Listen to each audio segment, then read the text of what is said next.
بسم اللہ الرحمن الرحیم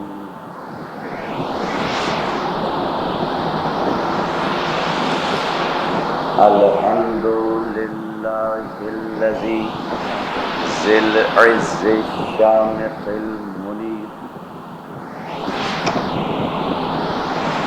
ذی الجلال البازخ العظیم ذی الملک الفاخر القدیر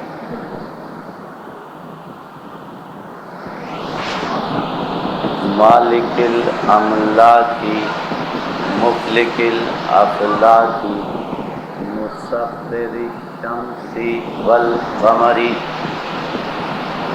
مکور اللیل والنہار ومکور النہار علی اللیل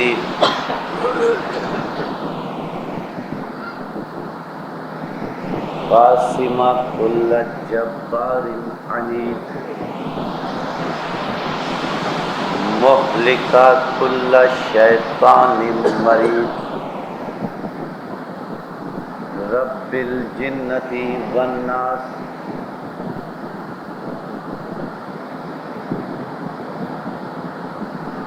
لا یذکرہ صراخ المستصرخین لا یبرمہ الحاظ الملیحین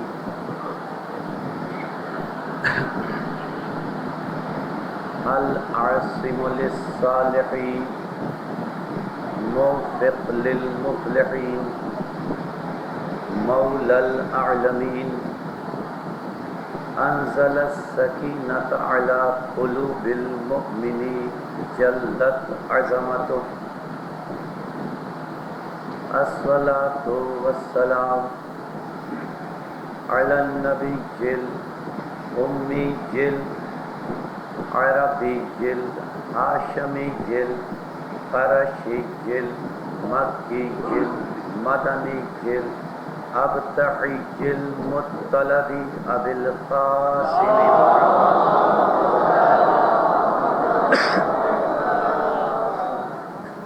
الصلاۃ والسلام علی اہل بیتہ الطیبین الطاہرین المعصومین المظلومین المنتجبین المنتخبین المطہرین الذین اذہب اللہ عنہم الرجس وطہرہم تطہیرا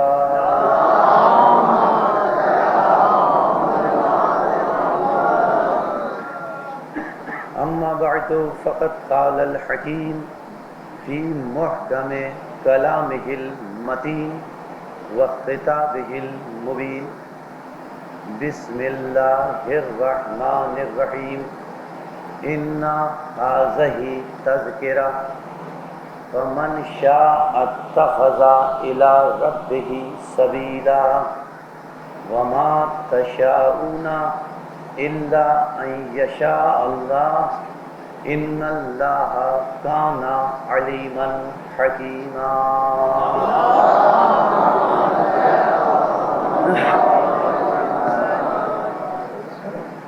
عزیزان گرامی مرتبت اور میرے نوجوان دوستو، قرآن اور فلسفہ ذکر اہل بیت کے تحت آج محرم کی 4 تاریخ کو یہ تیسری گفتگو آپ کی سماعتوں کے لیے ہدیہ ہے۔ کل میں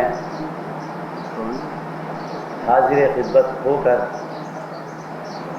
ذکر عبادت محمد و آل محمد کا فریضہ انجام نہ دے سکا،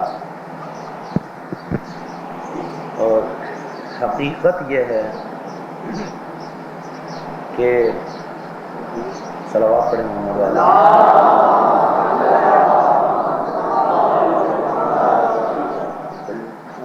کہ اپنے اختیار میں میرے یہ بات نہیں تھی اور یقینی طور پر اضطراری کیفیت تھی. میں نہیں چاہتا کہ اس وقت جبر و قدر کے مسئلے کو پیش کروں. صرف اتنا عرض کرنا چاہتا ہوں کہ کل کی غیر حاضری پر میں آپ سے معذرت خواہ ہوں. ایک صلوات پڑھیں محمد.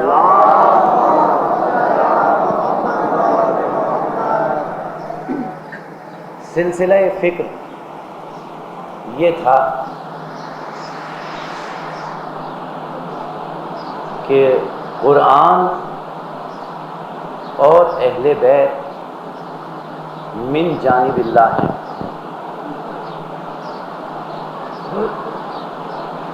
قرآن بھی اللہ کی طرف سے آیا اور اہل بیت بھی اللہ کی جانب سے آئے. قرآن میں اللہ نے فرمایا انی جاعل فی الارض خلیفہ،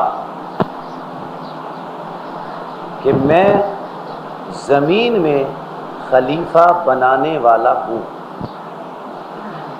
لفظ انا حروف مشبہہ بالفعل میں ہے. پڑھے لکھے حضرات تشریف فرما ہیں اور اس میں لفظ حرف یا متکلم ہے جو لفظ انا کے حروف مشبہہ بالفعل میں تاکید پیدا کر رہا ہے اور مفہوم یہ قرار پا رہا ہے انی جاعل فی الارض خلیفہ، کہ اللہ نے فرمایا میں ہی زمین پر خلیفہ بنانے والا ہوں. یعنی کسی اور کو یہ اختیار نہیں کہ وہ زمین میں خلیفہ قرار دے.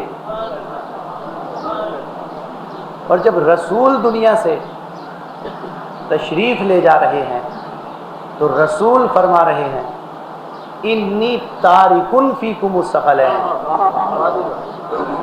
کہ میں تم میں قرآن اور اہل بیت کو چھوڑ کر جا رہا ہوں. اللہ بنا رہا ہے، رسول چھوڑ کر جا رہے ہیں.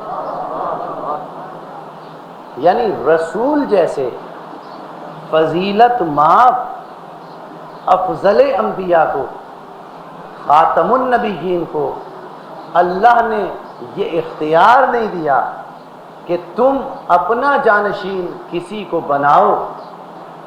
اختیار صرف اتنا ہے کہ اللہ بنائے اور تم چھوڑ کر جاؤ.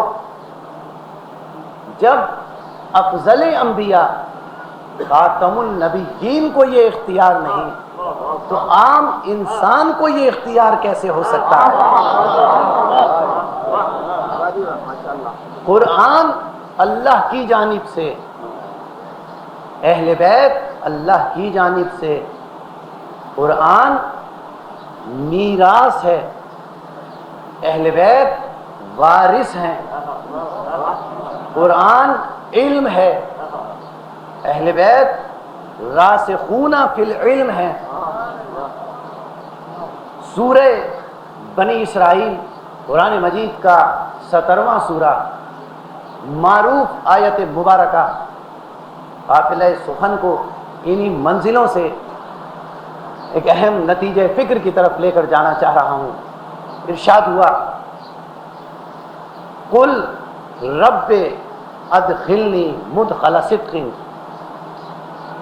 واخرجنی مخرج صدق واجعل لی من لدنک سلطانا نصیرا. اے رسول تم کہہ دو، لفظ قل ہے، توجہ، اے رسول تم کہہ دو رب، اے میرے پروردگار، ادخلنی مدخل صدق، مجھے داخل کر اچھائیوں کے ساتھ، واخرجنی مخرج صدق، اور مجھے نکال اچھائیوں کے ساتھ، واجعل لی من لدن کا سلطان نصیرا، اور اے اللہ تو مجھے اپنی جانب سے، اپنی طرف سے سلطان بھی عطا کر، نصیر بھی عطا کر۔ اے رسول تم کہہ دو، آیت میں لفظ قل موجود ہے، اے رسول تم کہہ دو، اور اس قل کا مفہوم یہ ہے کہ رسول نے آیت میں یہ دعا جو مانگی اپنی جانب سے نہیں مانگی، بلکہ اللہ نے حکم دیا کہ اے رسول تم دعا مانگو۔ ہمارا رسول تو بغیر وحی الہی کے گفتگو نہیں کرتا۔ ہمارے رسول کی شان اور عظمت، فضیلت اتنی بلند کہ اللہ نے قرآن میں متعدد مقامات پر فرمایا، جیسا کہ ارشاد ہوا قل هو اللہ احد، اے رسول تم کہہ دو کہ اللہ احد ہے، تم کہہ دو کہ اللہ احد ہے۔ یعنی ہمارے رسول کی شان یہ ہے کہ اس وقت تک اللہ کی احدیت کا درس اور احدیت کی تبلیغ بھی نہیں کرتا جب تک اللہ کی طرف سے حکم نہ ہو جائے۔ قل هو اللہ احد، جب اللہ کا حکم ہوتا ہے تو رسول توحید اور احدیت کی طرف بلاتے ہیں۔ ہمارا رسول اس وقت تک بولتا ہی نہیں جب تک وحی الہی کا نزول نہ ہو۔ وَالنَّجْمِ إِذَا هَوَى مَا ضَلَّ صَاحِبُكُمْ وَمَا غَوَى وَمَا يَنطِقُ عَنِ الْهَوَى إِنْ هُوَ إِلَّا وَحْيٌ يُوحَى۔ نجم کی قسم، ستارے کی قسم، زہرہ ستارے کی قسم کہ جس زہرہ ستارے نے زہرا کے گھر کا طواف کیا، ما ضل صاحبکم وما غوى، تمہارا رسول بہکا نہیں ہے، تمہارا رسول ہٹکا نہیں ہے۔ یہ تو اس وقت تک بات ہی نہیں کرتا جب تک اللہ کی طرف سے وحی کا نزول نہ ہو جائے۔ وہ رسول جو اللہ کے وحی کے بغیر گفتگو نہیں کرتا، اس رسول سے اللہ مخاطب ہو کر سورہ بنی اسرائیل میں ارشاد فرما رہا ہے قل رب ادخلنی مدخل صدق واخرجنی مخرج صدق واجعل لی من لدنک سلطانا نصیرا، کہ رسول تو دعا مانگ، اے رسول تو دعا مانگ۔ یعنی ہمارے رسول کی شان اور فضیلت اتنی بلند ہے، اور ہمارا رسول صرف اس وقت بات کرتا ہے کہ جب اللہ کی طرف سے وحی کا نزول ہو جاتا ہے، کہ ہمارا رسول اللہ کی وحی کے بغیر دعا بھی نہیں مانگتا۔ اگر اس آیت میں لفظ قل پہلے نہ ہوتا، توجہ، اس آیت میں لفظ قل پہلے اگر نہ ہوتا تو زمانہ کہتا کہ رسول نے اپنی رشتہ داری کی بنیاد پر اللہ سے علی کو مانگ لیا تھا، بھائی ہونے کی وجہ سے اللہ سے علی کو مانگ لیا تھا۔ اس لیے اللہ نے اس اعتراض کو رفع کرنے کے لیے لفظ قل کو پہلے رکھا کہ دنیا والوں یاد رکھو، رسول علی کو نہیں مانگ رہا ہے، بلکہ میں رسول سے کہہ رہا ہوں کہ اے رسول تو علی کو مجھ سے مانگ۔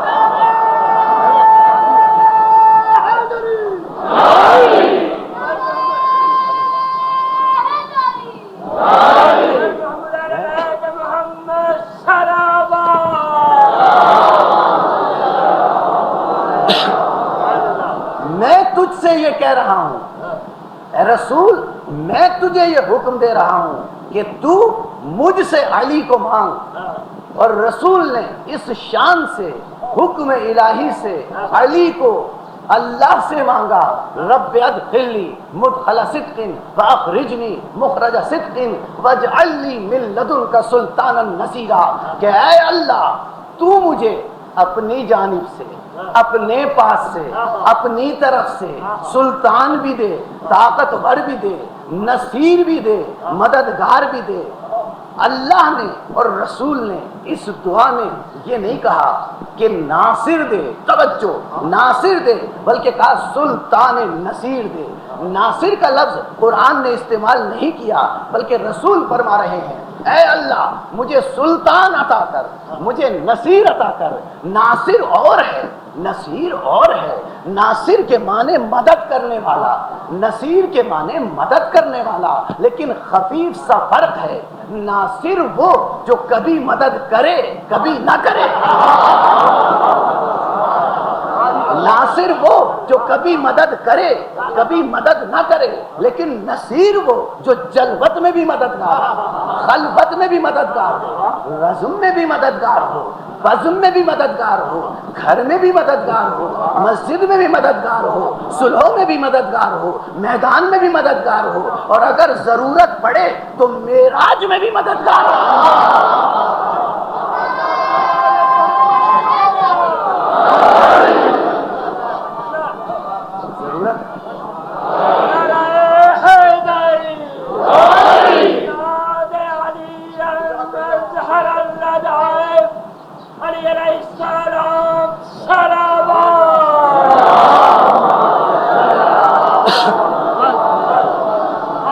قافلہ سخن کو انہی منزلوں سے آگے بڑھانا چاہتا ہوں۔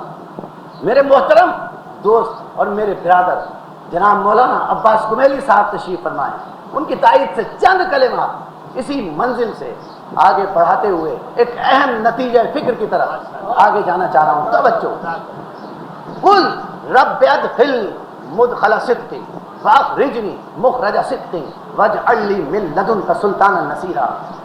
اللہ فرما رہا ہے اے رسول کہہ دو، اے رسول دعا مانگو کہ مجھے واجعل لی، توجہ، واجعل لی من لدنک سلطانا نصیرا۔ اے رسول دعا مانگو کہ اے اللہ تو اپنی جانب سے، تو اپنی طرف سے، تو اپنے پاس سے مجھے سلطان بھی عطا کر دے، مجھے نصیر بھی عطا کر دے۔ مسلسل اس آیت میں من لدن کا لفظ موجود ہے، یعنی اے اللہ اگر تو طاقتور نصیر دے، اگر تو طاقتور مددگار دے تو اے اللہ تو اپنے پاس سے مجھے دے، تو اپنی جانب سے مجھے دے۔ اب سمجھ میں بات آئی کہ علی خانہ کعبہ میں پیدا کیوں ہوئے، اب سمجھ میں آئی، اس لیے کہ مسلسل رسول کہہ رہے ہیں کہ تو اپنے پاس سے دے، تو اپنی جانب سے دے، تو اللہ نے یہ بتایا اے رسول تو دعا مانگ رہا ہے کہ اپنی جانب سے مددگار دے، تو میری جانب سے مددگار اس وقت ہوگا کہ جب کسی گھر سے مجھے نسبت ہو اور اس گھر میں مددگار آئے، اس گھر میں مددگار آئے۔ تو اللہ نے علی کو کعبے میں پیدا کیا، علی کعبے میں آئے سلطان بن کر، علی کعبے میں آئے نصیر بن کر۔ اور سورہ حشر قرآن مجید کا 59واں سورہ، ارشاد ہوا وَلَوْ أَنزَلْنَا هَذَا الْقُرْآنَ عَلَى جَبَلٍ لَرَأَيْتَهُ خَاشِعًا مُتَصَدِّعًا مِنْ خَشْيَةِ اللَّهِ وَتِلْكَ الْأَمْثَالُ الَّتِي نَضْرِبُهَا لَعَلَّكُمْ يَتَفَكَّرُونَ۔ اللہ نے ارشاد فرمایا کہ ہم نے لو انزلنا هذا القرآن، میرے نوجوان دوست خصوصاً توجہ فرمائیں، لو انزلنا هذا القرآن، اگر ہم یہ قرآن پہاڑ پر نازل کرتے، لو انزلنا هذا القرآن على جبل، اگر ہم یہ قرآن پہاڑ پر نازل کرتے، لرأيته خاشعا متصدعا من خشیت اللہ، اے لوگوں تم یہ دیکھتے کہ وہ پہاڑ خشیت الہی سے ٹکڑے ٹکڑے ہو جاتا، وہ پہاڑ خشیت الہی سے ٹکڑے ٹکڑے ہو جاتا۔ سورہ حشر میں یہ ارشاد فرمایا۔ اور پھر سورہ رعد قرآن مجید کا 13واں سورہ، اس میں اللہ نے ارشاد فرمایا لو انا، توجہ، لو انا قرآنا سیرت بہ الجبال وقطعت بہ الارض وکلم بہ الموتى وللہ الامر جمیعا، اگر یہ قرآن نازل ہو جائے تو تم دیکھو گے سیرت بہل جبال، اگر تم چاہو، سورہ رات قرآن مجید کا 13واں سورہ، اگر تم چاہو تو اس قرآن کے ذریعے سے زمین کو چلا سکتے ہو۔ یہ قرآن کی عظمت اللہ بتلا رہا ہے، اگر تم چاہو تو اس قرآن کے ذریعے زمین کو چلا سکتے ہو۔ سیرت بہل جبال، اس قرآن کے ذریعے پہاڑ کو چلا سکتے ہو۔ یہ قرآن کی عظمت ہے، قرآن کو معمولی نہ سمجھنا، یہ قرآن کی فضیلت ہے۔ سیرت بہل جبال، اس قرآن سے پہاڑ چلائے جا سکتے ہیں۔ قطعت بہل ارض، اس قرآن سے زمین کے ٹکڑے ٹکڑے کیے جا سکتے ہیں۔ اس قرآن سے پہاڑ کو چلایا جا سکتا ہے، اس قرآن سے زمین کے ٹکڑے ٹکڑے کیے جا سکتے ہیں۔ قطعت بہل ارض وکل ما بہل موتا، اور قرآن کو معمولی نہ سمجھنا، یہ قرآن وہ ہے کل ما بہل موتا کہ اس قرآن کے ذریعے مردوں سے باتیں کی جا سکتی ہیں، اس قرآن کے ذریعے مردوں سے کلام کیا جا سکتا ہے۔ لیکن قرآن کے ذریعے پہاڑ کو کون چلائے گا؟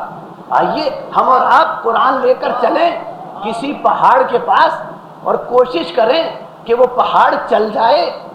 بہت توجہ چاہ رہا ہوں، وہ پہاڑ اپنے مقام سے ہٹ جائے، وہ پہاڑ چلنے لگے۔ آئیے ہم چلیں قرآن لے کر، لیکن زمانہ گواہ ہے کہ ہم میں سے، امتیوں میں سے اگر کوئی قرآن کو لے کر پہاڑ کے پاس جائے گا تو پہاڑ نہیں چلے گا۔ ضروری ہے کہ قرآن کو لے کر وہ جائے جو وارث قرآن ہو، اور اگر یقین نہیں آتا تو اس منزل مباہلہ میں دیکھیے کہ جب آیت نازل ہوئی فمن حاجک فیہ من بعد ما جاءک من العلم فقل تعالوا ندعو ابناءنا وابناءکم ونساءنا ونساءکم وانفسنا وانفسکم ثم نبتہل فلنجعل لعنت اللہ علی الکاذبین۔ جب رسول علی کو، فاطمہ کو، حسن کو، حسین کو، اہل بیت کو، وارثان قرآن کو لے کر میدان مباہلہ میں گئے تو قرآن نے ہی نہیں کہا کہ سیرت بہل جبال، کچھ ایسے ہیں کہ جو قرآن کو لے جائیں تو پہاڑ چلنے لگے۔ قرآن نے نہیں کہا، بلکہ اس موقع پر ان نصارہ نجران اور عیسائیوں نے اپنی زبان سے اعتراف کیا کہ ہم ایسے وارثین قرآن کو دیکھ رہے ہیں جو اگر دعا کریں تو پہاڑ اپنے مقام سے ہٹ جائے۔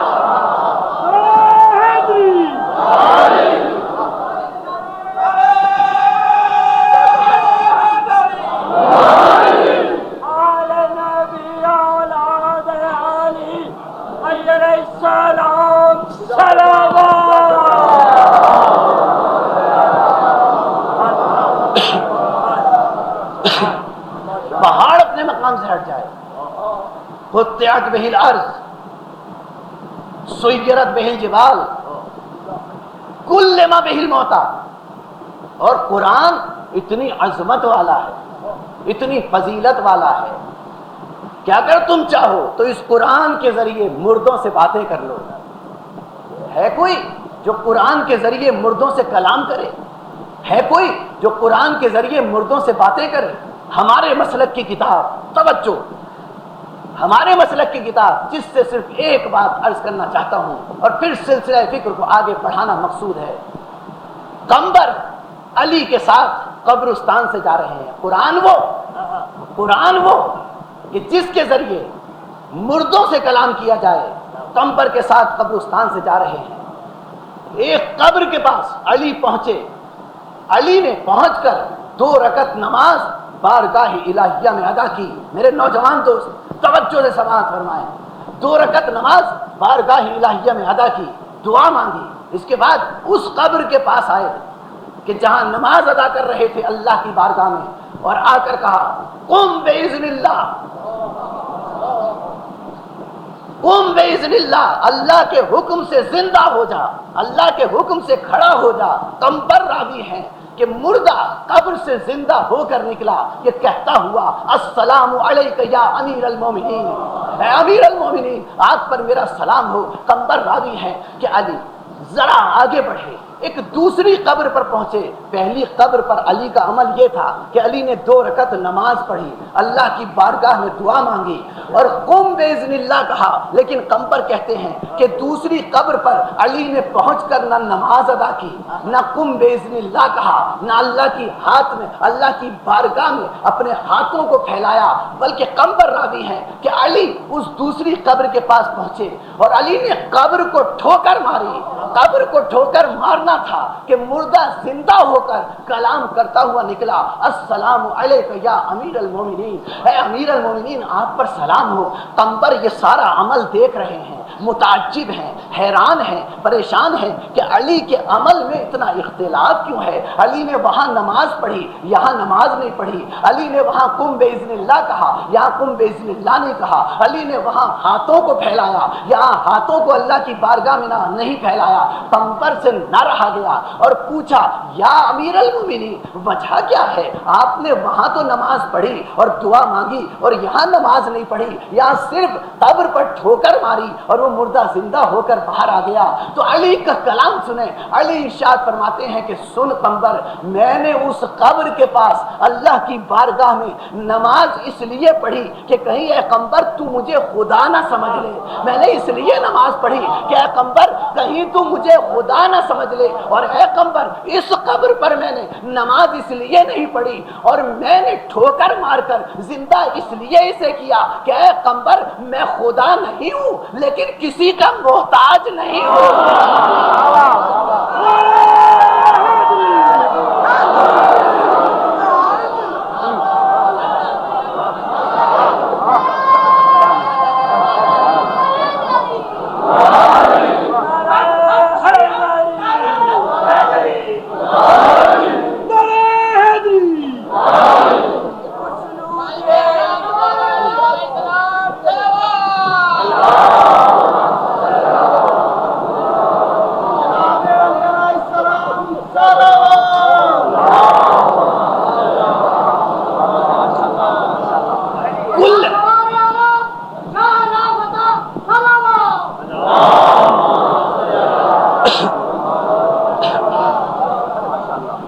سیرت بہ الجبال, یہ وہ قرآن ہے جس سے پہاڑوں کو چلایا جا سکتا ہے.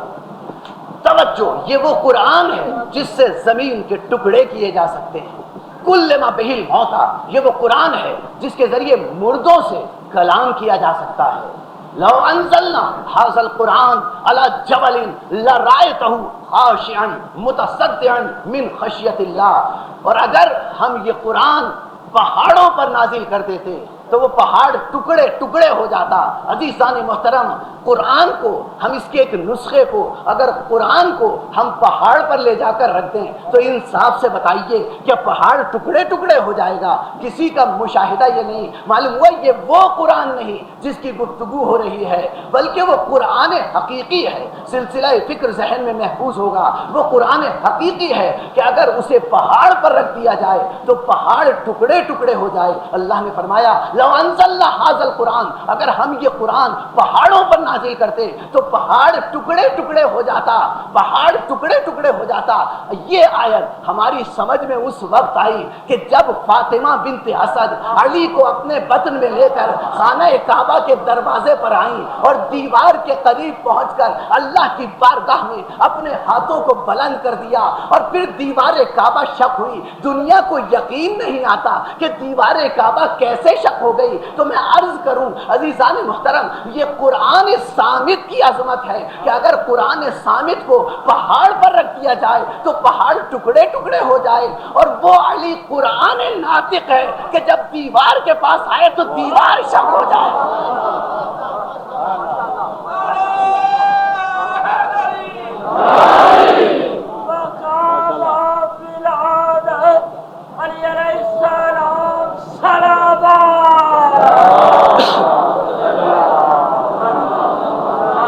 قرآن علم ہے. توجہ, قرآن علم ہے.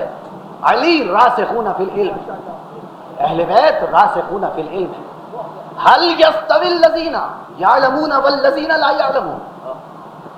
اللہ نے فرمایا کیا جاہل اور عالم برابر ہو سکتے ہیں؟ هل يستوي الذين يعلمون والذين لا يعلمون. پڑھے لکھے حضرات تشریف فرمائیں کہ جاہل اور عالم ایک صف میں کھڑے کیے جا سکتے ہیں؟ آیت میں جملہ ہے استفہامیہ انکاریہ، یعنی ایسا نہیں ہے کہ جاہل اور عالم کو ایک صف میں کھڑا کیا جا سکے. اللہ نے فرمایا، پھر میں ترجمہ کر رہا ہوں، دوہرا رہا ہوں اپنی بات کو واضح کرنے کے لیے، هل يستوي الذين يعلمون والذين لا يعلمون. کیا جاہل اور عالم کو ایک صف میں کھڑا کیا جا سکتا ہے؟ نہیں. جہاں عالم ہو اس صف میں جاہل نہیں ہو سکتا. جب جاہل اور عالم ایک صف میں کھڑے نہیں ہو سکتے، جب جاہل اور عالم ایک صف میں کھڑے نہیں ہو سکتے تو جاہل عالم کے آگے کھڑے ہو کر اسے نماز کیسے پڑھا سکتا ہے؟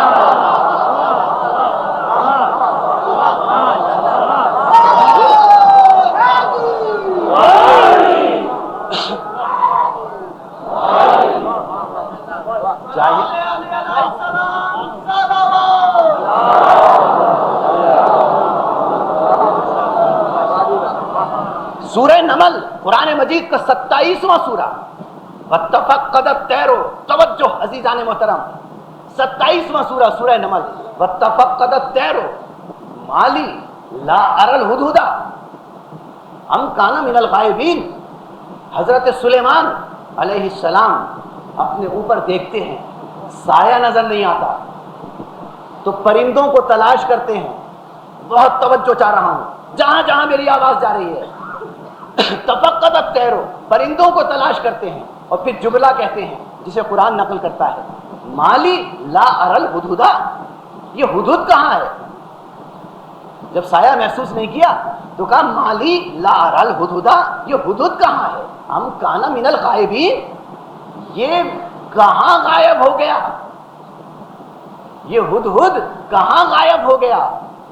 لا اعذبنہ عذابا شدیدا ولا اذبحنہ، میں اس کو عذاب شدید دوں گا، اور لا اذبحنہ، یا میں اس کو ذبح کر دوں گا، اور لا یاتینی سلطان مبین، یا یہ اپنی غیر حاضری کی کوئی دلیل، کوئی جواز لے کر آئے. یہ سلیمان جلال میں آ گئے. توجہ میرے نوجوان دوستو، سلیمان جلال میں آ گئے. بھئی ہدہد ہے، پرندہ ہے، جانور ہے، چلا گیا، کہیں چلا گیا، لیکن سلیمان کہتے ہیں یہ کیوں گیا؟ یہ کیوں گیا؟ میں اسے ذبح کر دوں گا، میں اسے عذاب شدید دوں گا، میں اسے ذبح کر دوں گا. میں یہ کہوں یا نبی اللہ پرندہ ہے، جانور ہے، چلا گیا، نہیں میں اسے قتل کر دوں گا. یا نبی اللہ کس بات پر جلال آ رہا ہے؟ کس بات پر غصہ آ رہا ہے؟ ام کان من الغائبین، اس لیے غصہ آ رہا ہے کہ یہ میری اجازت کے بغیر جانور ہے، لیکن میری اجازت کے بغیر مجھے چھوڑ کر کیوں گیا؟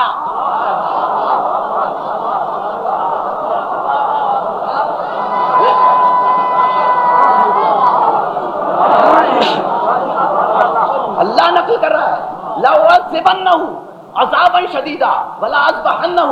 یہ جانور ہے، لیکن سلیمان نے بتایا، توجہ نوجوان دوست، سلیمان نے بتایا جانور ہے، لیکن نبی کی اجازت کے بغیر نبی کو چھوڑ کر گیا تو نبی نے کہا یہ واجب القتل ہے. معلوم ہوا اگر کوئی بھی نبی کی اجازت کے بغیر نبی کو چھوڑ جائے تو سورہ نمل یہ کہتی ہے وہ واجب القتل ہے.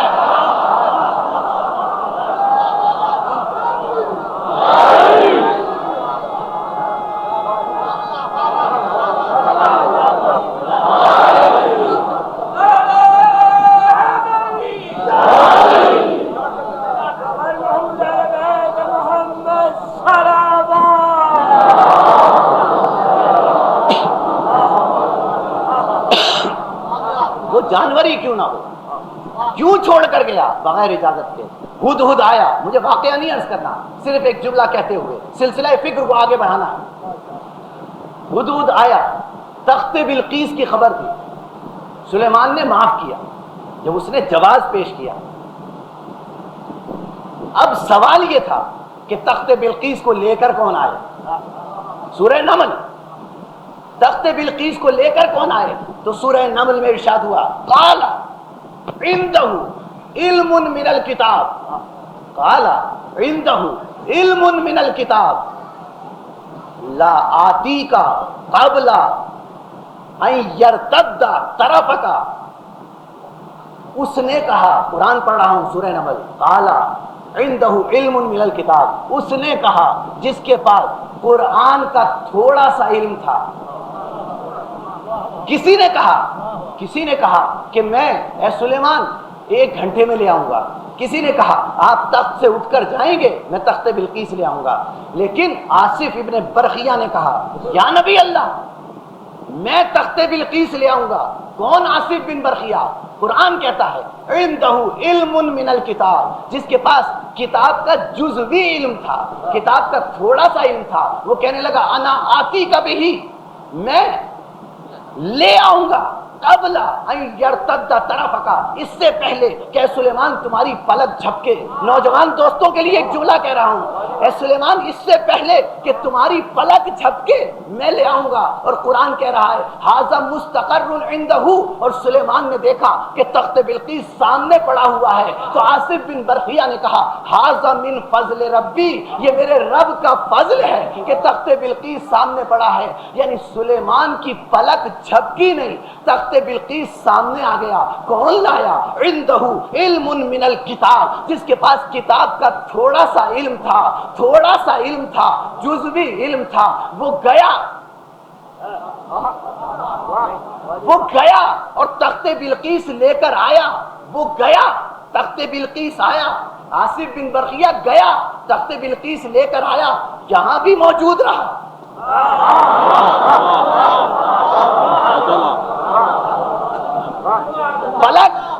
پلک جھپکی نہیں، تخت بلقیس آ گیا. یعنی آصف بن برخیہ گیا تخت بلقیس لے کر آیا. تخت بلقیس بھی آ گیا، آصف بن برخیہ بھی آ گیا، وہاں بھی تھا جبھی تو آیا، یہاں بھی ہے جبھی تو کہا ھذا من فضل ربی. معلوم ہوا جس کے پاس علم کتاب میں سے تھوڑا سا علم ہو وہ جب چاہتا ہے وہاں ہوتا ہے، جب چاہتا ہے یہاں ہوتا ہے. تم ہم سے یہ کہتے ہو کہ یا علی مدد نہ کرو، یا علی مدد نہ کہو. علی مدد کے لیے کیسے آئیں گے؟ علی مدد کے لیے کیسے پہنچیں گے؟ ارے قرآن پڑھو. یقول الذین کفروا لست مرسلا قل کفی باللہ شہیدا بینی و بینکم ومن عنده علم الکتاب. اے رسول ان سے کہہ دو کہ تمہاری رسالت کی گواہی کے لیے یا تو اللہ کافی ہے یا وہ کافی ہے جس کے پاس کل علم کتاب ہے. وہ آصف بن برخیہ جن کے پاس تھوڑا سا علم کتاب ہے، جب چاہتے ہیں وہاں چلے جاتے ہیں، جب چاہتے ہیں یہاں ہوتے ہیں، ایک وقت میں ہر جگہ نظر آتے ہیں. تو وہ علی جس کے پاس کل علم کتاب ہو، وہ علی اگر چاہے گا تو احد میں کئی جگہ نظر آئے گا. اگر روزہ افطار کرنا ہوگا تو صحابیوں کے پاس بھی ہوگا، رسول کے پاس بھی ہوگا. اور اگر کوئی یا علی مدد کہہ کر بلائے گا تو وہاں بھی ہوگا، یہاں بھی ہوگا.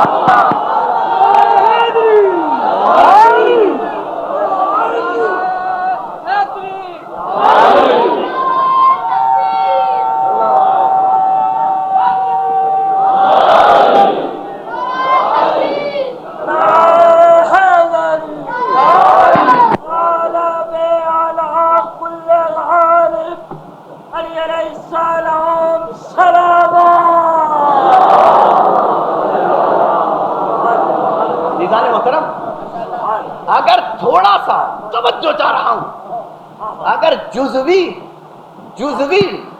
علم کتاب ہو تو یہ علم کی طاقت ہے، یہ علم کا اقتدار ہے کہ جب چاہے جہاں چلا جائے. اگر تھوڑا سا علم ہو تو جملہ کہنے کی مجھے اجازت دیجیے، اگر تھوڑا سا علم ہو تو ہر جگہ موجود ہوتا ہے.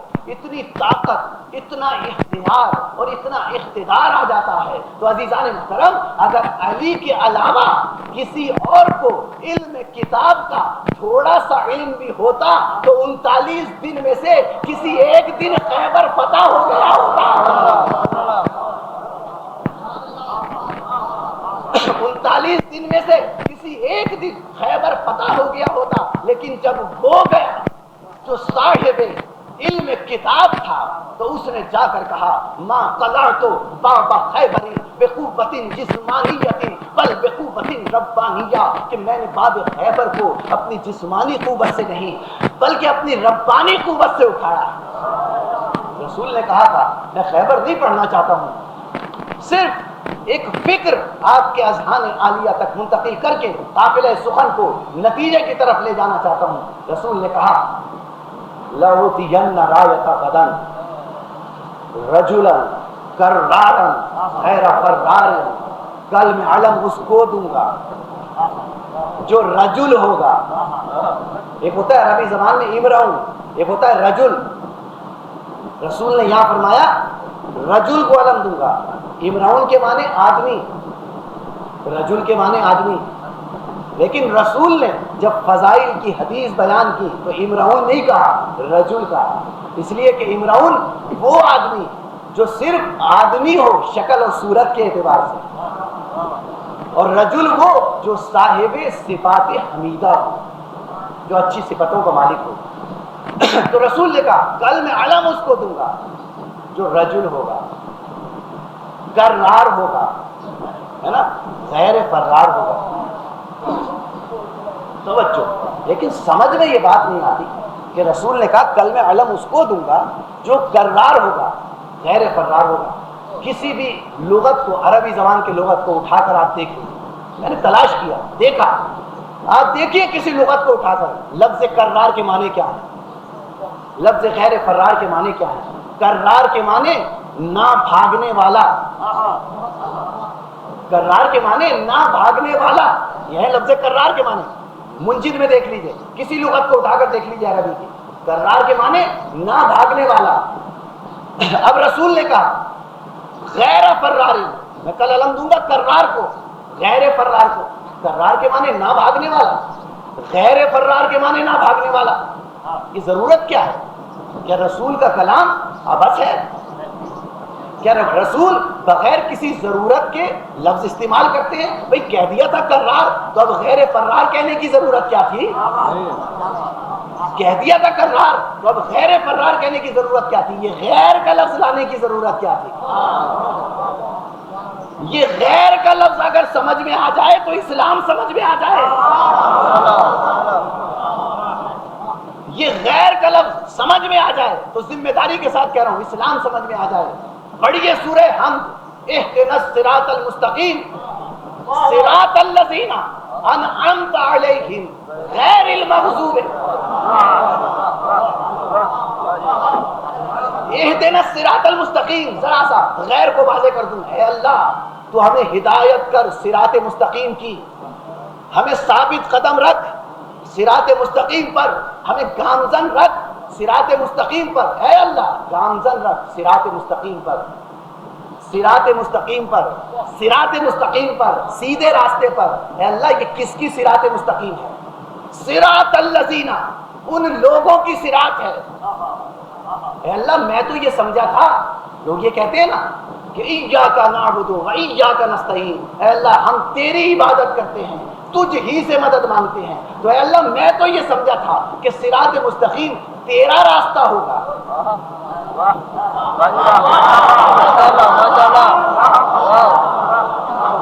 ایاک نعبد و ایاک نستعین، ارے تیرے علاوہ کسی سے مدد مانگنا بدعت ہے۔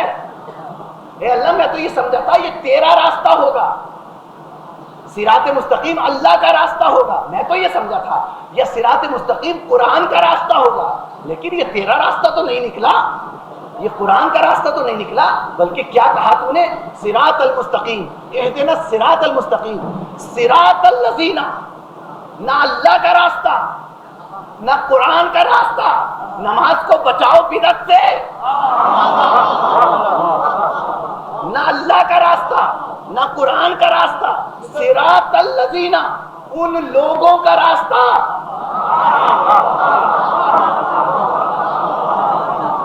صراط الذین ان لوگوں کا راستہ، ان لوگوں کا راستہ انعمت علیہم جن پر تو نے اپنی نعمتوں کا نزول کیا۔ ان لوگوں کا راستہ، نہ قرآن کا راستہ نہ اللہ کا راستہ، غیر اللہ کا راستہ۔ توجہ چاہ رہا ہوں، ان لوگوں کا راستہ جن پر تو نے اپنی نعمتیں نازل کی. تو اے اللہ تو ہمیں اس صراط مستقیم پر ثابت قدم رکھ. کس پر؟ ان لوگوں کے راستے پر جن پر تو نے اپنی نعمتیں نازل کی. ترجمہ ہو گیا مکمل. ان کا بہت کم نعمتیں ہیں. یہودیوں کے پاس بڑی نعمتیں ہیں, عیسائیوں کے پاس بڑی نعمتیں ہیں, کافروں کے پاس بڑی نعمتیں ہیں, مشرکوں کے پاس بڑی نعمتیں ہیں. اب کرے ترجمہ.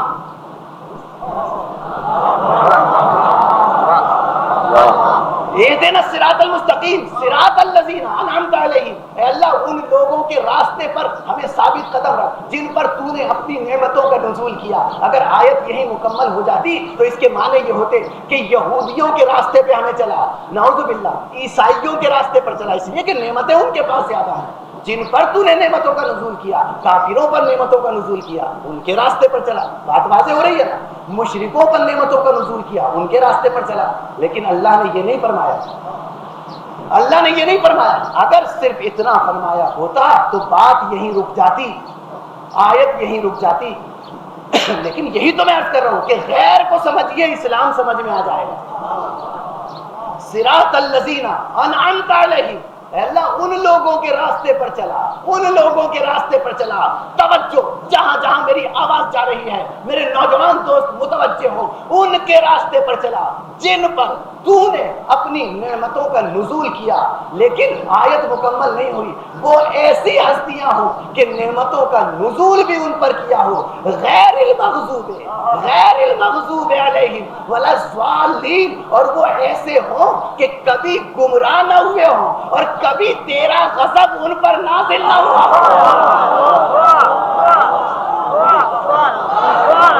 کبھی گمراہ نہ ہوئے ہو. توجہ چاہ رہا ہوں عزیزان محترم, ایک لمحے کے لیے وہ گمراہ نہ ہوئے ہوں. ان لوگوں کے راستے پہ چلا, ان لوگوں کے راستے پر ثابت قدم رہا جو کبھی گمراہ نہ ہوئے ہوں, جنہوں نے جو کبھی گمراہ نہ ہوئے ہوں, جن پر تیرا غضب نازل نہ ہوا ہو.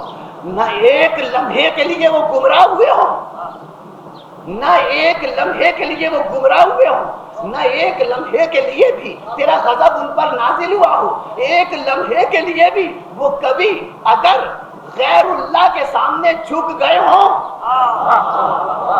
تو وہ مراد نہیں ہے. معلوم ہوا وہ مراد ہے صراط الذین انعمت علیہم غیر المغضوب علیہم ولا الضالین سے مراد وہ ہیں کہ جن پر اللہ نے نعمتوں کا نزول بھی کیا, جن پر اللہ نے کبھی غضب بھی نازل نہیں کیا, جو کبھی گمراہ بھی نہیں ہوئے. اب اگر کوئی ایک لمحے کے لیے بھی گمراہ ہوا ہو, کسی نے ایک لمحے کے لیے بھی غیر خدا کو سجدہ کیا ہو, ایک لمحے کے لیے بھی بت پرست رہا ہو, تو وہ صراط مستقیم نہیں ہو سکتا.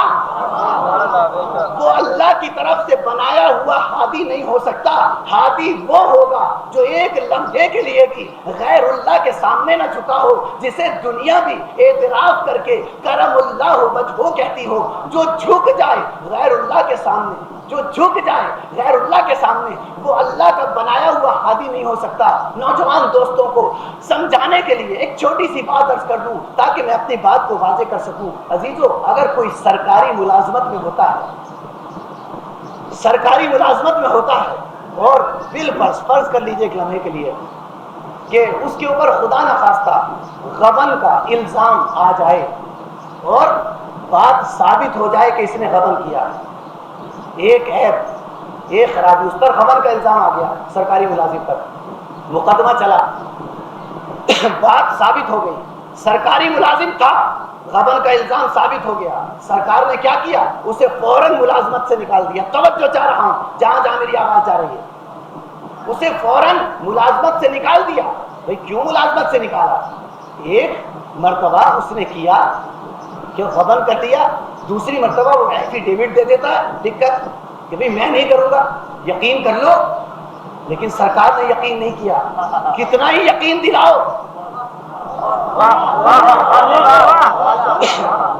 سرکار نے یقین نہیں کیا, کتنا ہی یقین دلاؤ, نہیں ہم یقین نہیں کریں گے چاہے تم کتنا ہی یقین دلاؤ. اس نے ایک مرتبہ غبن کیا ہے, نوجوان دوست توجہ سے سماعت فرمائیں، توجہ، اس نے ایک مرتبہ قبل کیا ہے، اسے سرکاری ملازمت سے علیحدہ کیا جاتا ہے اور آئندہ کے لیے نوٹیفیکیشن بھی کر دی جاتی ہے ہر جگہ کہ دیکھو اگر ایسا شخص آئے تو اسے سرکاری ملازمت میں نہ رکھنا، یہ سرکاری ملازمت کا اہل نہیں ہے۔ کیوں نہیں؟ اس لیے کہ اس نے ایک مرتبہ غبن کیا۔ تو ہمارے دنیا کا دستور یہ ہے کہ اگر کوئی ایک مرتبہ غبن کر لے، اگر کسی پر ایک مرتبہ الزام ثابت ہو جائے تو وہ سرکاری عہدے کے قابل نہیں رہتا، سرکاری عہدے کے اہل نہیں رہتا۔ تو عزیزان محترم، اللہ کا بھی یہی دستور ہے کہ اگر ایک مرتبہ بتوں کے آگے جھک جاؤ، ایک مرتبہ جھوٹ بول لو، ایک مرتبہ بتوں کی پوجا کر لو، تو یاد رکھو تم اللہ کے بنائے ہوئے امام نہیں بن سکتے، اللہ کا سرکاری عہدہ تمہیں نہیں مل سکتا۔ ہاں لوگوں کے بنائے ہوئے پرائیویٹ امام بن سکتے ہو۔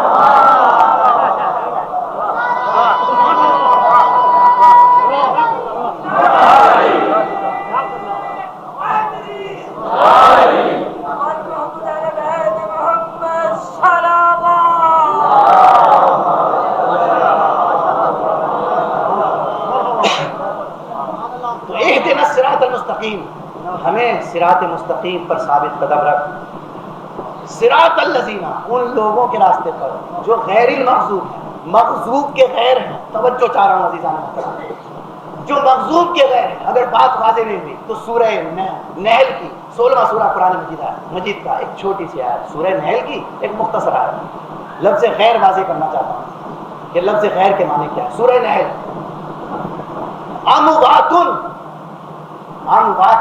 غیر احیاء، اموات غیر احیاء، بتوں کے لیے اللہ نے فرمایا یہ مردہ ہیں، بتوں کے لیے اللہ نے فرمایا یہ مردہ ہیں۔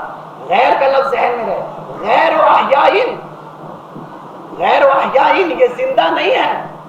تو سوال یہ پیدا ہوتا ہے کہ جب بت کے لیے کہہ دیا اموات، جب بت کے لیے کہہ دیا اموات یہ مردہ ہیں، تو پھر یہ کہنے کی ضرورت کیا ہے غیر احیاء؟ پھر اللہ نے فرمایا کہ یہ زندہ نہیں ہے۔ جب پہلے کہہ دیا کہ یہ اموات ہے، مردہ ہیں، تو پھر کیا ضرورت کہنے کی؟ بات واضح ہو رہی ہے نا عزیزان محترم؟ پھر کیا ضرورت کہنے کی کہ یہ غیر احیاء، یہ زندہ نہیں ہے؟ ایک لفظ کافی تھا کہنا اموات کہ یہ بت مردہ ہیں، غیر احیاء کہنے کی پھر ضرورت نہیں تھی۔ لیکن یہ کلام اللہ ہے جس میں تکرار بھی آپس نہیں ہے، فضول نہیں ہے، غلط نہیں ہے، مہمل نہیں ہے، اس لیے کہ اللہ نے کہا اموات، اموات کے معنی یہ ہے کہ ایسا مردہ جو پہلے زندہ تھا،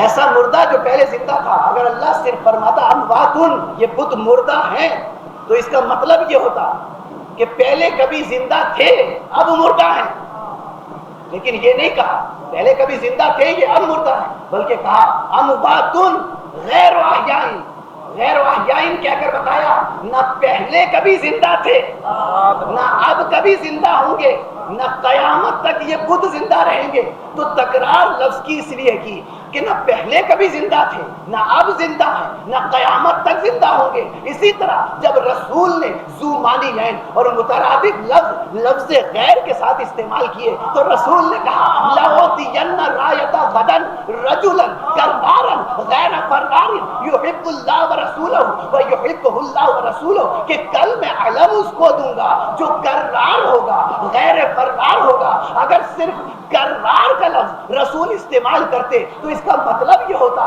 کہ آج یہ بھاگے گا نہیں، لیکن رسول نے غیر فرار کا لفظ استعمال کر کے یہ بتایا کہ نہ یہ کل بھاگا تھا، نہ آج بھاگے گا، نہ قیامت تک بھاگے گا۔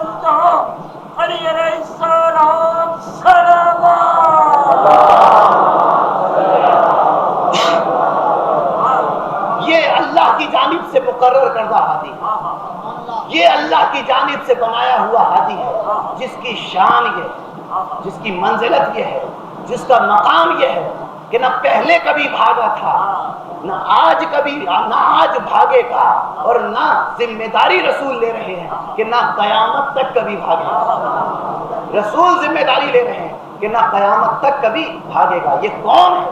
یہ اللہ کی طرف سے بنائے ہوئے ہادی صاحب ینابیع المودت شیخ سلیمان حنفی بلخی اپنی کتاب ینابیع المودت میں من جانب اللہ مقرر کردہ آئمہ کا تعارف کرا رہے ہیں۔ ایک روایت ایسی، یہ ہمارے مسلک کے عالم نہیں، صاحب ینابیع المودت، لیکن یہ تعارف کرا رہے ہیں ان ہستیوں کا جنہیں اللہ نے بنایا۔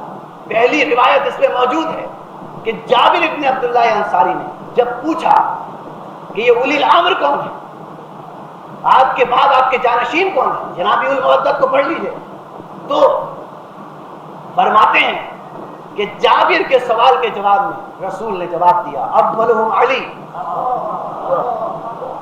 حسن، حسین، تمام 12 ائمہ کے نام موجود ہیں ینابیع المودت میں، کہ جابر نے پوچھا کون کون مراد ہے، رسول نے 12 کے نام بتا دیے، 12 کے نام۔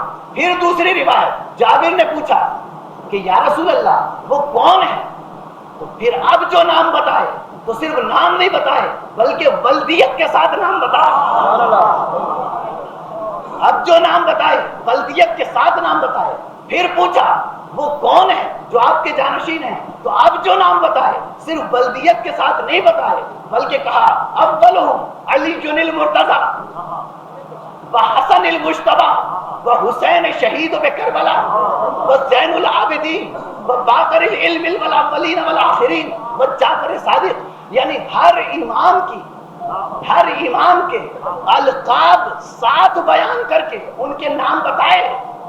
ابھی یہ امام پیدا نہیں ہوئے، توجہ، ابھی یہ امام پیدا نہیں ہوئے، لیکن رسول ان کے القاب بتا رہے ہیں، رسول ان کا نام بتا رہے ہیں۔ عزیزان محترم، نام رکھا جاتا ہے پیدائش کے وقت، نام رکھا جاتا ہے پیدائش کے وقت، اور القاب رکھا جاتا ہے کردار کو دیکھ کر۔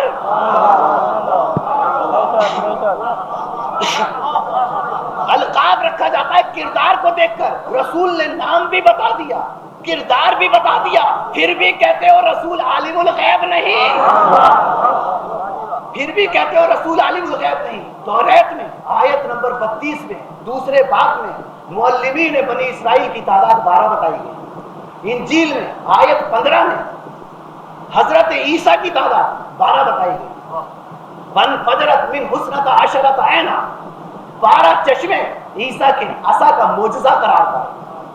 صحیح مسلم جلد 2 مطبوعہ مصر میں رسول نے فرمایا حضرت ابو ایوب انصاری کے جواب میں کہ میرے بعد میرے 12 جانشین ہیں جن کا تعلق قریش سے ہوگا۔ کنز الاعمال میں 4 جلد میں مطبوعہ بمبئی میں یہ بات بتلائی گئی کہ رسول نے فرمایا کہ میرے بعد میرے 12 جانشین ہوں گے۔ راوی اس قدر زیادہ ہیں، بریدہ برا ابن مالک نے کہا کہ رسول نے فرمایا کہ میرے بعد 12 جانشین ہوں گے جو قریش سے ہوں گے۔ زائدہ ابن عبدہ نے کہا، انس ابن مالک نے کہا، زبیر ابن عوام نے کہا، عبد الرحمن ابن عوف نے کہا، ابی ابن کعب نے کہا، مصعب ابن عمیر نے کہا، خارجہ ابن ابو زہیر نے کہا۔ توجہ عزیزان محترم، ایک جملہ کہنا چاہتا ہوں۔ خارجہ ابن ابو زہیر نے کہا، عقیل ابن ابی طالب نے کہا، جعفر ابن ابی طالب نے کہا، ابو زائدہ نے کہا،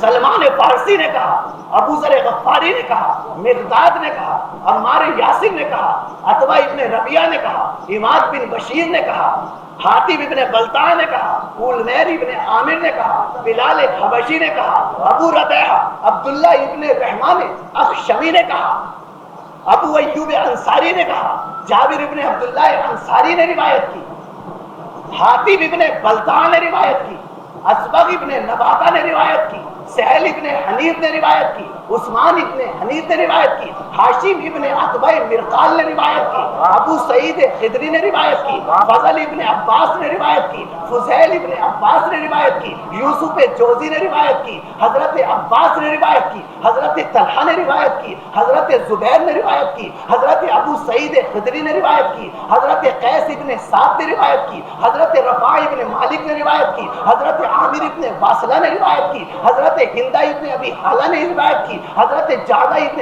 عجیرہ نے روایت کی، حضرت خزیہ ذو الشہادتین نے روایت کی، حضرت مخزومی نے روایت کی، حضرت انس ابن حرس نے روایت کی، حضرت انس ابن عبداللہ نے روایت کی، حضرت حسان بن ثابت نے روایت کی، حضرت ابو موسیٰ حمیدی نے روایت کی، حضرت ابو جعفر عقیلی نے روایت کی، حضرت ابو لیلہ انصاری نے روایت کی، حضرت عمر ابن خطاب نے روایت کی، حضرت عثمان ابن عفان نے روایت کی، حضرت ابو بکر ابن قحافہ نے روایت کی، حضرت ابو رافع نے روایت کی، حضرت عبداللہ ابن رافع نے روایت کی، حضرت حرس ابن عبداللہ نے روایت کی، حضرت سلیم ابن قیس ہلالی نے روایت کی، حضرت زرارہ ابن عیون نے روایت کی، حضرت میثم ابن تمام نے روایت کی، حضرت قیس ابن سعد نے روایت کی، اور پھر جابر ابن عبداللہ انصاری نے رسول سے پوچھا یا رسول اللہ آپ کے 12 جانشینوں کے نام کون کون سے ہیں؟ تو رسول نے کہا علم قرأت التوراۃ، اے جابر کیا تم نے توریت نہیں پڑھی؟ کہا توریت تو پڑھی ہے لیکن ذالک فی لسان العبرانی، یا رسول اللہ وہ عبرانی زبان میں ہے۔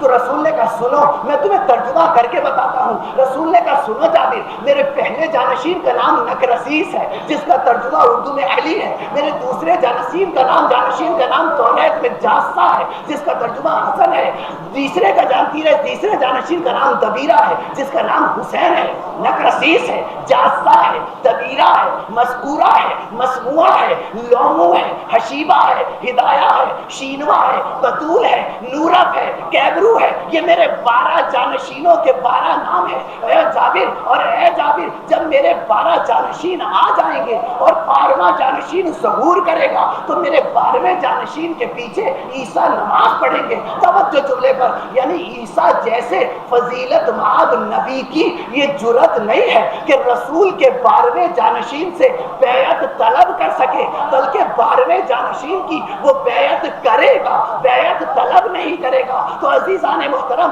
جب 12ویں جانشین کی عیسیٰ جیسا فضیلت مآب نبی بیعت کر رہا ہے، بیعت مانگ نہیں سکتا تو کوئی رسول سے یا ہمارے 12 اماموں سے بیعت کیسے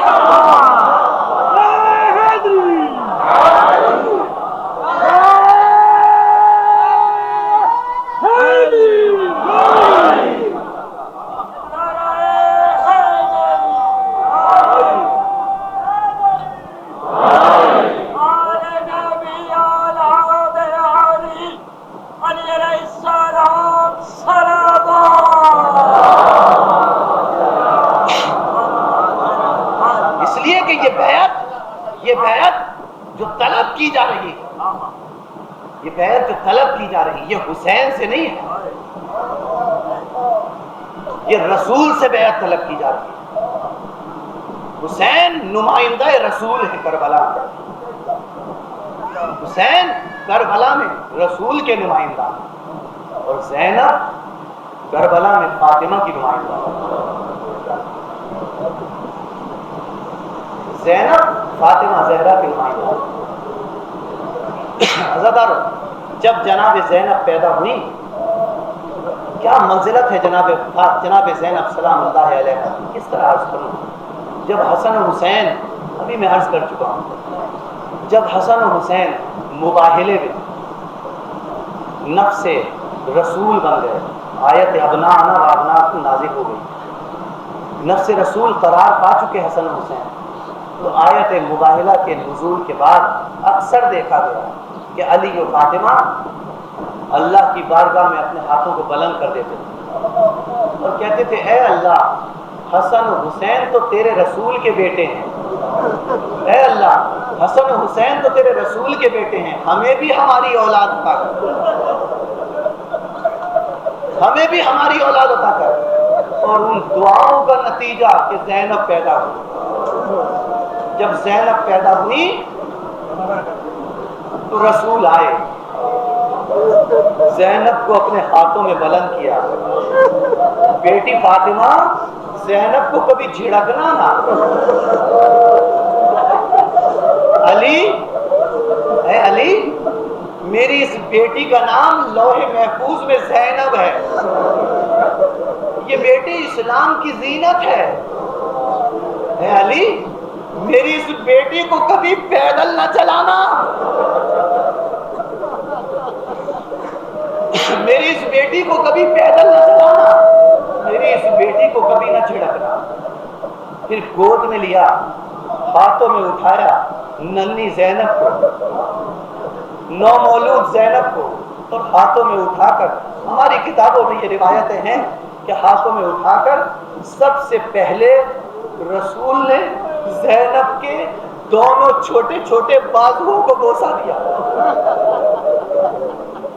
سب سے پہلے رسول نے زینب کے دونوں چھوٹے چھوٹے بازوؤں کو بوسہ دیا، اس کے بعد بالوں کو بوسہ دیا، اور بالوں کو بوسہ دے کر کہا، بالوں کو بوسہ دے کر کہا، اے علی و فاطمہ، اے علی و فاطمہ یاد رکھنا میری یہ بیٹی پنجے تن کی عزادار ہے، میری یہ بیٹی پنجے تن کی عزادار ہے۔ ارے یہ میرا ماتم بھی کرے گی، اے علی یہ تمہارا ماتم بھی کرے گی، اے علی حسن کا ماتم بھی کرے گی، اور اے حسین یہ تمہارا ماتم بھی کرے گی۔ ہاں فرق اتنا ہے کہ حسین کربلا میں لاشیں اٹھا کر لائے گا اور زینب اس کا ماتم کرے گی۔ عزیزو زینب ماتم کرے گی، حسین لاشیں اٹھا اٹھا کر لائیں گے۔ کربلا حسین کے حوالے، شام اور کوفے کا بازار زینب کے حوالے، سکینہ زینب کے حوالے، علی اصغر حسین کے حوالے۔ اصغر حسین کے ہاتھوں پر تیر کھائے گا اور سکینہ زینب کے ہاتھوں پہ تماچے کھائے گی۔ بس اجرکم اللہ۔ عزیزان محترم چند جملے عرض کر دوں، زینب ایسی شریکۃ الحسین، قافلہ جا رہا، قافلہ جا رہا، ایک منزل پر قافلہ پہنچا، 28 رجب کو روانہ ہو چکا، منزل پر قافلہ پہنچا، حر کا لشکر آ گیا۔ میں تفصیل سے مسائل نہیں پڑھنا چاہتا، چند جملے سے کہنا چاہتا ہوں۔ حر کا لشکر آیا، حر نے کہنا چاہا امام حسین سے، یبن رسول اللہ، یبن رسول اللہ آپ ٹھہر جائیے، میں ملعون کے حکم سے آیا ہوں، ابن زیاد کے حکم سے آیا ہوں، کہا، لیکن حسین نے بات کو نہ سنا، آگے بڑھتے گئے۔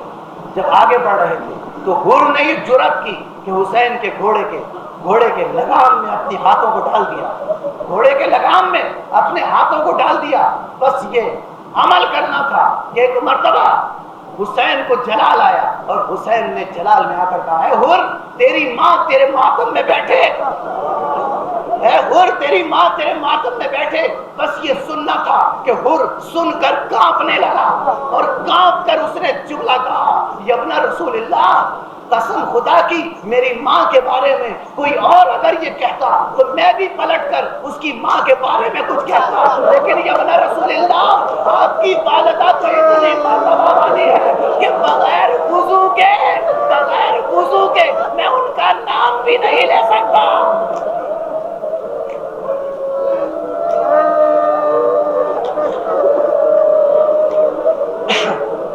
بغیر وضو کے میں ان کا نام بھی نہیں لے سکتا، آپ کی والدہ کا تو میں نام بغیر وضو کے لے بھی نہیں سکتا۔ عزیزو یہی جملے ادا کر رہے تھے حر کہ ایک مرتبہ عباس کے کانوں میں آواز گئی، تڑپ کر عباس آئے اور آ کر کہنے لگے، حر یہ کس کی ماں کا تذکرہ ہو رہا ہے؟ اے حر یہ کس کی ماں کا ذکر ہو رہا ہے؟ یہ کس کی ماں کا تذکرہ ہو رہا ہے؟ حسین نے عباس کے شانوں پر ہاتھ رکھا اور کہنے لگا، یبن رسول اللہ ہم بہت پیاسے ہیں، عباس انہیں سیراب کرو، انہیں پانی پلاؤ۔ دیکھو ان کے گھوڑوں کو بھی سیراب کرنا، 3 دفعہ پانی پلانا، جب تک وہ 3 دفعہ منہ نہ ہٹائیں اس وقت تک پانی کا برتن ان کے سامنے سے نہ ہٹا۔ سیراب کر کے جی بھر کے انہیں پانی پلایا گیا۔ عزادارو کربلا میں شب عاشور آئی، حر بے چین ہو کر ٹہل رہے ہیں، حر کو قطعاً یہ علم نہیں تھا کہ ایسا موقع آ جائے گا کہ دنیا نبی کے نواسے کی جان کی دشمن ہو جائے گی۔ ایک مرتبہ جب فجر سے ذرا پہلے کا وقت آیا، وضو کے لیے برتن میں حر نے پانی ڈالا تاکہ وضو کر کے نماز ادا کرے۔ عزادارو، ایک مقتل کی روایت میں ہے، مقتل میں روایت میں ہے، جیسے ہی پانی برتن میں حر نے ڈالا، کسی بیوی کی رونے کی آواز آئی، کسی بیوی کے رونے کی آواز آئی، اور ساتھ ساتھ یہ آواز بلند ہوئی، اے حر، میرے بچے نے تیرا کیا بگاڑا تھا؟ اے حر، میرے بچے نے تیرا کیا بگاڑا تھا؟ پانی کو پھینک دیا۔ حر نے پانی کو پھینک دیا۔ ایک مرتبہ حر کا بھائی آیا، حر کا غلام آیا، آقا کہ کیا آپ نے کیفیت بنا رکھی ہے، مٹھی بھر فوت ہے؟ کہا نہیں، تمہیں نہیں معلوم کہ میرا حال ایسا کیوں ہو رہا ہے؟ بھائی نے کہا وجہ تو بتائیے۔ بھائی سے کہا کچھ دور میرے ساتھ چلو، اب چند جملے اثر یہ رونے کے دن فاطمہ زہرا کہیں مجلس میں موجود ہے، فاطمہ زہرا کہیں مجلس میں موجود ہے، رضادارو نص خاص ہے ہمارے ائمہ کی، ہمارا 12واں امام جو باعث غم ہے وہ مجلس میں موجود ہے۔ عزیزو، حور نے اپنے بھائیوں کو لیا، اپنے بھائی کو لیا، اپنے غلام کو لیا، حسین کے خیام کی طرف ذرا آگے بڑھے۔ سنسان مقام پر جنگل میں ایک جگہ حور رک گئے، سنسان مقام پر جنگل میں ایک جگہ حور رک گئے اور اپنے بھائی سے اور غلام سے کہنے لگے، اپنے بیٹے سے کہنے لگے جو ساتھ آئے تھے، ذرا سنو تو صحیح یہ کیسی آوازیں آ رہی ہیں، ذرا سنو تو صحیح یہ کیسی آوازیں آ رہی ہیں۔ تو بھائی اور بیٹے نے کہا ملال انگیز لہجے میں، بابا بھائی یہ تو حسین کے خیموں سے بچوں کی آوازیں اعلیٰ تاش آ رہی ہے۔ حر نے اپنے سینے پہ ہاتھ مار کر کہا ارے بھیا انہیں آوازوں نے تو میرے کلیجے کے ٹکڑے ٹکڑے کر دیے، میرے کلیجے کے ٹکڑے ٹکڑے کر دیے۔ کہا بھائی نے پھر کیا ارادہ ہے؟ کہا انہوں نے میرے مولا رحمت للعالمین کے فرزند ہیں، مجھے یقین ہے حسین مجھے معاف کر دیں گے، میں تو جا رہا ہوں۔ اے غلام میں نے تجھے آزاد کیا، اے غلام تو چلا جا، اے بیٹے تو چلا جا۔ تو غلام نے کہا حر سے آقا جب تک جہنم میں رہے مجھے ساتھ رکھا، اور جب جنت میں جا رہے ہو تو چھوڑ کر جا رہے ہو، جب جنت میں جا رہے ہو تو چھوڑ کر جا رہے ہو۔ بیٹے سے کہا بیٹا تو واپس چلا جا، بیٹا تو واپس چلا جا۔ بیٹے نے کہا، حر کے بیٹے نے کہا بابا میری جوانی اکبر کی گڑیل جوانی سے زیادہ تو نہیں۔ بھائی سے کہا تو واپس چلا جا۔ کہا میں عباس پر قربان ہونے کے قابل نہیں ہوں کہ حسین کے بھائی پر قربان ہو جاؤں۔ بھائی بھی چلا، بیٹا بھی چلا، حر بھی چلے، غلام بھی چلا۔ کہا میرے ہاتھوں کو باندھ دو، میرے ہاتھوں کو باندھ دو، میرے چہرے پر میری آبا ڈال دو، میرے چہرے پر میری آبا ڈال دو، میرے کھلے منہ سے جاتے ہوئے شرم آ رہی ہے۔ چہرے پر آبا ڈالی گئی، چہرے پر آبا ڈالی گئی۔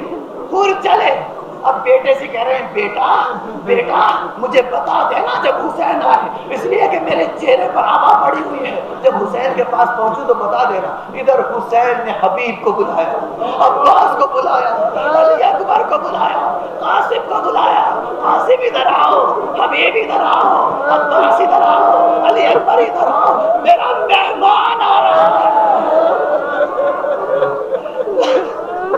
میرا مہمان آ رہا ہے، میرے مہمان کا استقبال کرو، اجرکم اللہ، میرے مہمان کا استقبال کرو۔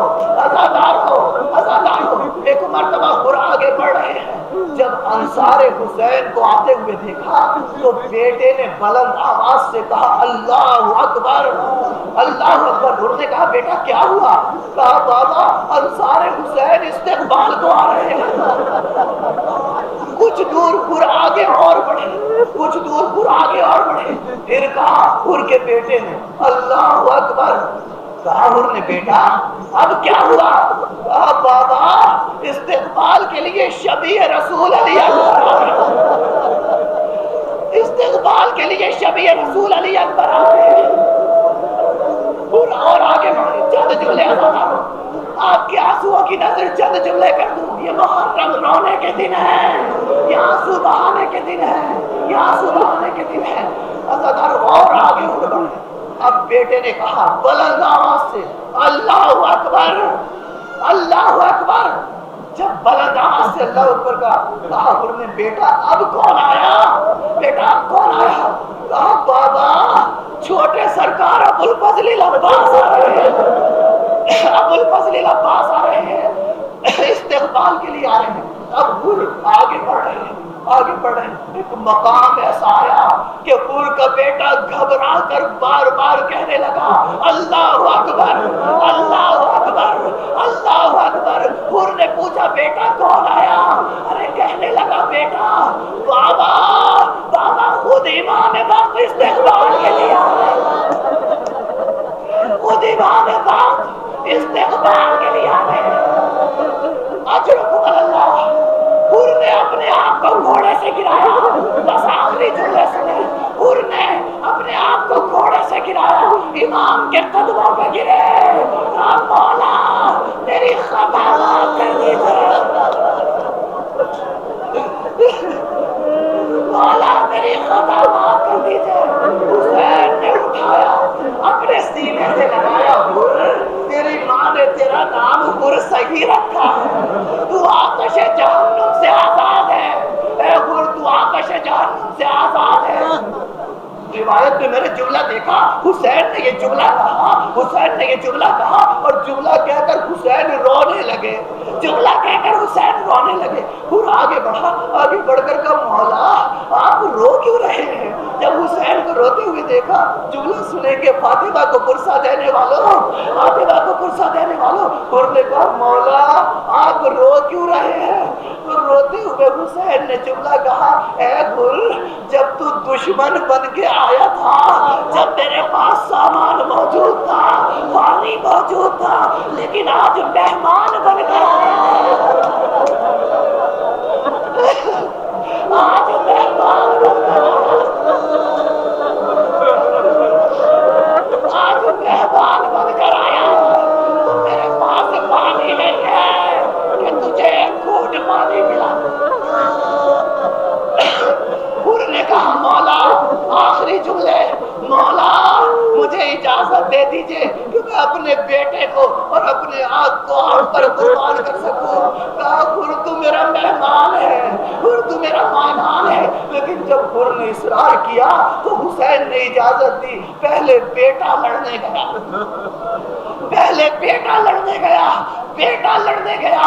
بہت ہی شجاعت و بہادری سے بہادر کے بیٹے نے جنگ کی, لیکن جب گرنے لگا تو آواز حور کو نہ دی بلکہ آواز حسین کو دی, حسین کو دی. مولا ادرکنی, مولا میری مدد کے لیے آئیے, یبنا رسول اللہ ادرکنی. حور کو جلال آ گیا, بیٹا ہے نا, حور کا بیٹا ہے نا, میدان میں بلا رہا ہے. حور کو جلال آ گیا, تلوار نے آم سے نکالی حملہ کرنے کے لیے. حور تلوار لے کر ڈھونڈتے ہوئے میدان میں پہنچے. بیٹا کہاں ہے, بیٹا آواز دے, تیرا باپ تجھے ڈھونڈ رہا ہے, بیٹا کہاں ہے. ایک مرتبہ میدان کے گوشے سے آواز آئی حسین کی. حسین نے کہا حور آ کر دیکھو, تیرا بیٹا میرے پاس ہے, تیرا بیٹا میرے پاس ہے. اب جو حور نے آ کر دیکھا تو حور نے دیکھا کہ حور کے بیٹے کا سر حسین کے زانوں پر رکھا, حسین کے زانوں پر رکھا ہوا ہے. ہاتھ جوڑ کر حور نے کہا مولا کہاں آپ کا غلام اور کہاں یہ زانوں, کہاں آپ کا غلام, کہاں یہ زانوں. مولا حور کا بیٹا دنیا سے رخصت ہوا, حور کا بیٹا رخصت ہوا. حور آگے بڑھے, آگے بڑھ کر حور چاہتے تھے کہ اپنے بیٹے کا لاشا اٹھائیں. ایک مرتبہ حسین نے آگے بڑھ کر حور کا بازو پکڑ لیا. حور کہیں دنیا میں یہ دستور بھی ہے کہ بوڑھے باپ جوانوں کا لاشا اور کہیں دنیا میں یہ دستور ہے.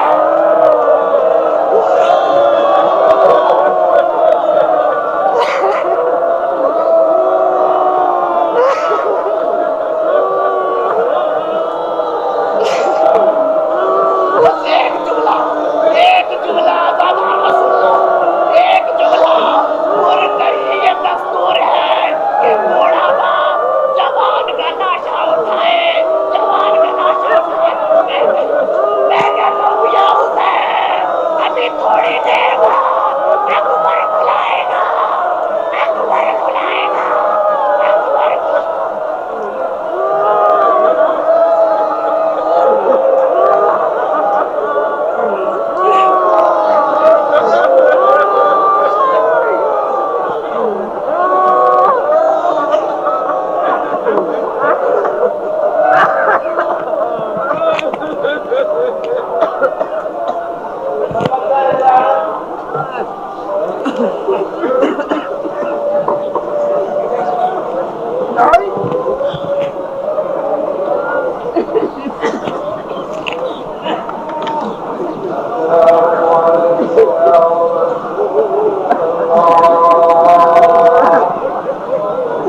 السلام عليكم ورحمة